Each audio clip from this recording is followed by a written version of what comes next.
วันที่ 3 เมษายน 2025 นี้คณะปฏิบัติงานช่วยเหลือผู้ประสบภัยแผ่นดินไหวของกองทัพประชาชนลาวนำพาโดยทานพันเอกปรารถนาบุธิจักรหัวหน้ากองเสนาธิการคณะกรรมการคุ้มครองภัยพิบัติกระทรวงป้องกันประเทศผู้ประสานงานคณะกรรมการคุ้มครองภัยพิบัติขั้นศูนย์กลาง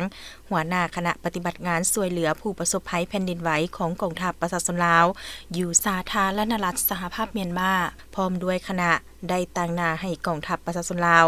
นำเอาอุปกรณ์การแพทย์และยาปัวพยาธิจำนวน8รายการรวมมูลค่า29ล้านกว่ากีบไปมอบให้โรงหมอเมืองเจ้าแซแขวงมอนดาเลสาธารณรัฐสหภาพเมียนมาโดยการกล่าวรับของทานกองเมียนนายเจ้าเมืองเจ้าแซมีคณะอำนวยการโรงหมอและแขนงการที่เกี่ยวของเมืองเจ้าแซเข้าร่วมอุปกรณ์การแพทย์และยาดังกล่าวได้มาจากกรมเสนาหักกรมใหญ่พระธิการกองทัพประชาชนลาวเพื่อช่วยเหลือโรงหมอเมืองเจ้าแซ